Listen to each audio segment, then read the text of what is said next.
Hello friends, myself Dr. Esha Jain. Today I will tell you something about industrial relations. Industrial relations scenario is constantly changing worldwide and definitely India has no exception.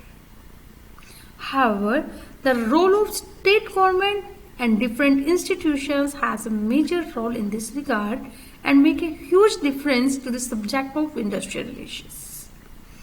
Today's educated workforce and worker have a need to control his or her workspace and is paranoid about obsolescence, thus their jobs need to be challenging and focus should be on innovation and upgrading their current skills.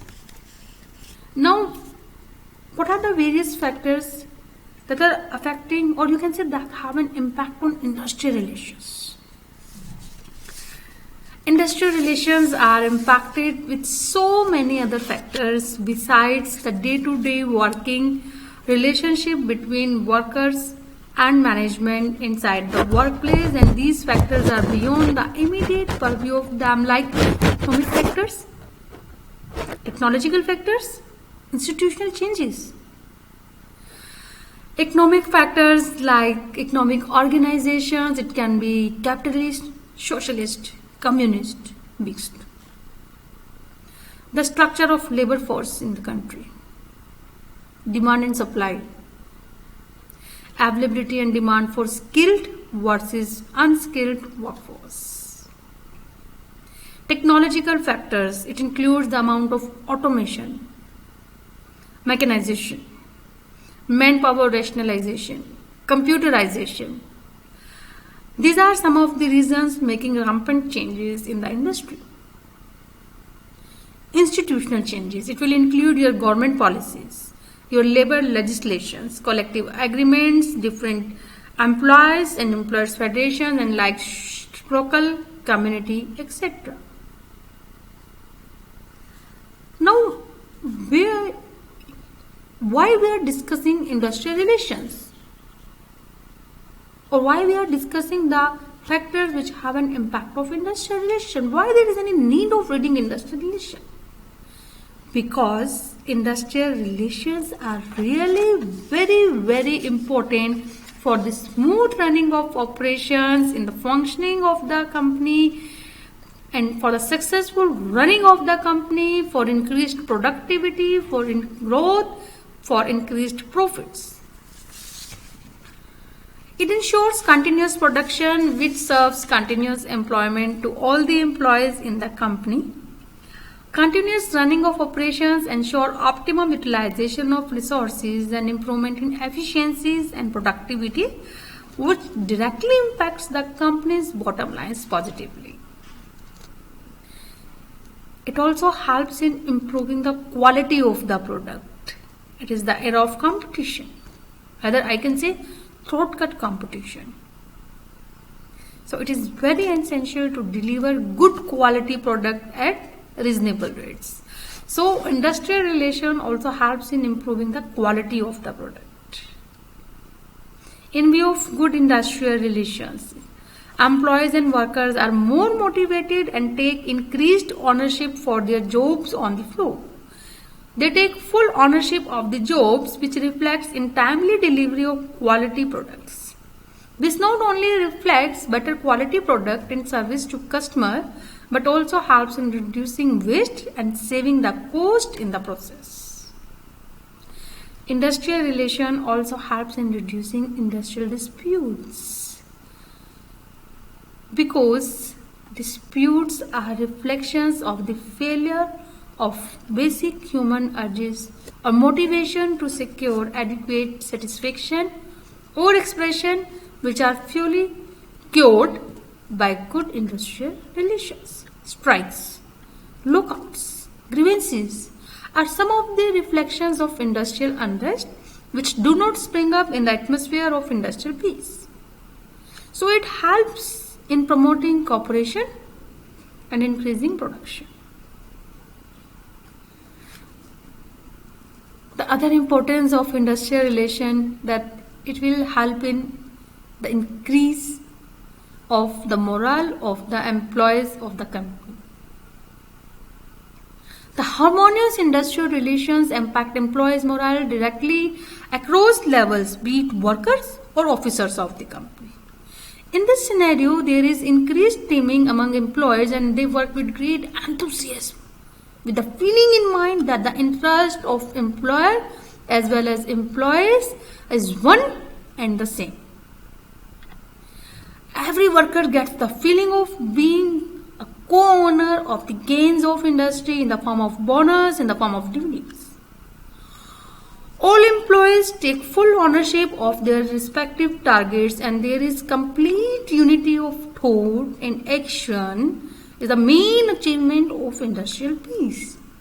This increases the place of workers in the society and their need of recognition gets satisfied. As we all know, Maslow's theory of motivation, or we can say the need hierarchy model. So the need of recognition gets satisfied. Industrial relation also helps in employee engagement and mental revolution. Good industrial relations impact employees' engagement positively. Consequently, the industrial peace lies ultimately in a transformed outlook on the part of workers and employees. Hence, it's imperative on the part of the company leadership, employees, and government to work out a new relationship in consonance with a spirit of true democracy. They should think themselves as partners of the industry, and the role of workers in such a partnership should be recognized. Now, we have discussed so many importance of industrial relations, that why it is so important. Now, it is clear that it is quite important to structure a good industrial relation in an organization. Now, the question arises, how good industrial relations can be achieved? Because good industrial relation implies peaceful, harmonious, fruitful relations between labor and management. And this can be achieved by following some common tips for maintaining good industrial relations. For example, number one is strong and stable union. Management need to recognize the fact that a sound and strong union is essential for ensuring good industrial relations. A strong union would have it easy to carry forward company plans and then get them implemented from all the workers. No doubt it is very important to do planning of every activity, every plan you want to go for. It needs to be organized in a systematic manner.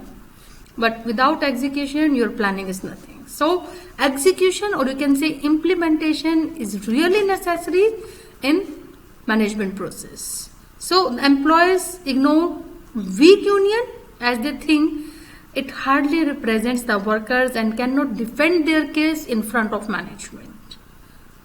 Strong and stable union represents workers and can effectively negotiate with management about the terms and conditions of the service of workers. The second essential for good industrial relation is mutual trust. Now, as all of us know that trust is the backbone for any relationship. Management and union should help in development of atmosphere of cooperation, confidence and respect for each other. The management must adopt a progressive outlook and should recognize the right of workers. Also, labor unions should persuade their members to work for the common objectives of the organization. Both the management and the unions must have faith in collective bargaining and other peaceful methods of settling disputes among themselves.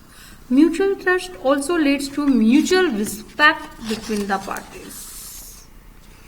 Now, the next essential for a good industrial relation, it should be that employees' participation in management. For example, as we used to say, a lecture is successful only when the students participate in that particular topic.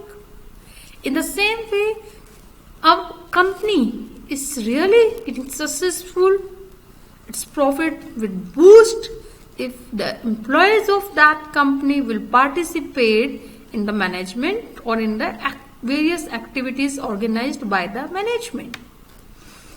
The relationship between workers and employer will more impactful when they listen to each other and resolve issues mutually. The management must ensure that the participation of workers in the management of the industrial unit should be encouraged by making effective use of work committees, joint consultation and other methods. This improves communication between managers as well as workers, increase productivity and lead to greater effectiveness as well. So, definitely for good industrial relation there should be effective communication between employees and employer of the company. Communication plays an important role in any organization to run it smoothly. A proactive, effective and objective communication helps remain employees focused on their job than falling prey to grapevines. Hence, communication not only plays a significant role getting employees know about company plans etc., but it also helps curbing any rumors or confusions among employees. The company must build effective structured communication plans and roll it out regularly to keep employees informed about the various developments. Hence, regular communication is play an important role and contributes directly to maintain good industrial relations. The next essential for good industrial relation is mutual appreciation and accommodation. Industrial will be sound only when the bargaining power of the employees union is equal to that of management. The employers must recognize the right of collective bargaining of the trade unions. There must be a great emphasis the right of collective on mutual accommodation rather than conflict or uncompromising attitude. There is a need to appreciate and understand that conflicting attitude doesn't lead to amicable labor relations. It may foster union militancy as the union reacts by engaging in pressure tactics. The approach must be mutual and give and take rather than take or leave. There is a difference between give and take and take or leave. It must be give and take. The management should be willing to cooperate and always look for win-win resolutions.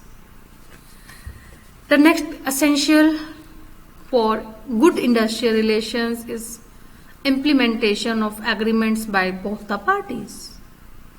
Unions are helpful for the promotion and maintenance of uniform policies in the company, and they play a vital role in implementing many policies pertaining to shop floor and otherwise. The management should also sincerely implement the settlements reached with the trade unions. The agreements between the management and the unions should be enforced both in letter and spirit by both the parties. In case the agreements are not implemented, then both parties, union and management, stop trusting each other, which is not good. An environment of uncertainty is created. To avoid all this, efforts should be made at both ends to ensure the follow-up of agreements. So the next essential of good industrial relation is sound personnel policies. How can we forget HR policies? The points should be noted regarding the personnel policies. Policies should be formulated in consultation with the workers and their representatives if they are to be implemented effectively. It needs to be clearly stated so that there is no confusion in the mind of people. Implementation of the policies should be uniform throughout the organization to ensure fair treatment to each worker. How can we forget the role of management in implementing good industrial relations? There should be progressive outlook of the management of each industrial enterprise.